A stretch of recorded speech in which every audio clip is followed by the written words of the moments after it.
Halo sahabat Merdeka, berjumpa dengan saya Lulu Handayani dalam Top News Kamis 9 Januari 2025. Berita pertama, mantan kader DPP PDI Perjuangan Effendi Simbolon mendorong Megawati Soekarno Putri untuk mundur dari kursi Ketua Umum. Selanjutnya, mantan Menko Polhukam Mahfud MD berkeyakinan bahwa Presiden ke-7 Joko Widodo tak akan diproses hukum. Mantan kader PDI Perjuangan Effendi Simbolon menyoroti tajam kasus suap yang membuat Sekjen PDIP Hasto Kristianto ditetapkan sebagai tersangka KPK. Atas kondisi ini, Effendi menilai Megawati harus mundur dari Ketua Umum. Effendi menegaskan dorongan untuk Megawati mundur dari PDIP merupakan bentuk tanggung jawab sebagai pucuk pimpinan tertinggi di organisasi. Terlebih dalam kasus ini, KPK menetapkan Hasto Kristianto sebagai tersangka dan menjadi petaka besar bagi PDIP. Terlebih perkara yang menimpa Hasto yang sedang diusut KPK merupakan permasalahan hukum serius. Meski begitu, Effendi mengaku pernyataan ini tidak ada tekanan dari Presiden Jokowi karena keduanya baru bertemu baru-baru ini.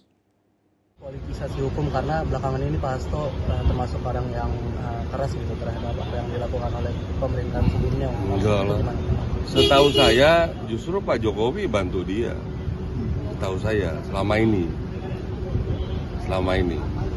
Buktinya kan sampai dengan periode pengurus pimpinan KPK yang lama kan tidak pernah ada dikutak-atik gitu. Ini kan periode yang baru. Pertanggungjawaban ketua umumnya seperti apa Pak yang dimaksudkan? Dia harus mundurkan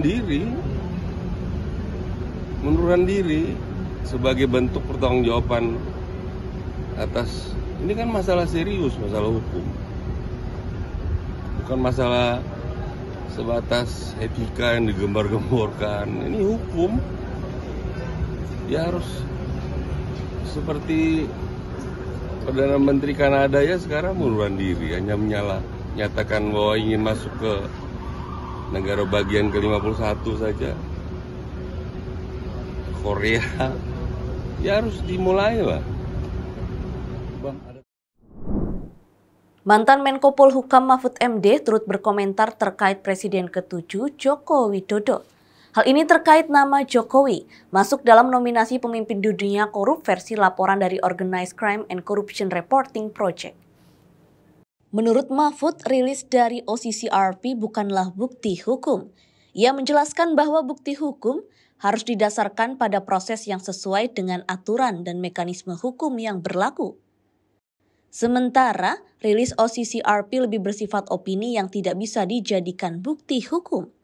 Sehingga Mahfud yakin Jokowi tidak akan tersandung kasus hukum karena laporan OCCRP. Suara OCCRP itu kan merekam suara publik melalui kegiatan jurnalisme. Itu bukan ya, penghimpunan informasi. Iya, biasa aja, kita terima aja. Itu sebagai penilaian dan itu bukan bukti hukum. Kalau bicara bukti hukum nanti kan penegak hukum.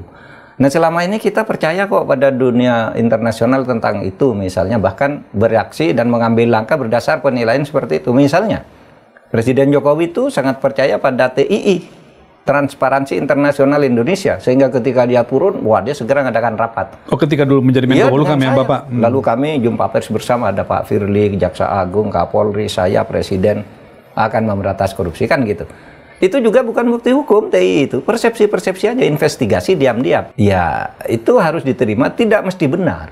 Tidak mesti benar apa yang diumumkan itu. Kita juga percaya pada misalnya apa yang dikatakan oleh World Bank tentang prediksi. Kan gitu kan? Yeah. Percaya.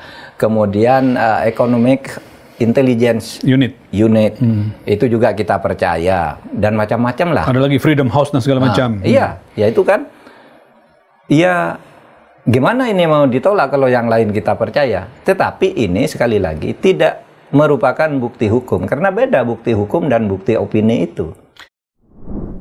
Demikian informasi kali ini bersama saya, Lulu Handayani. Simak berita lainnya hanya di merdeka.com.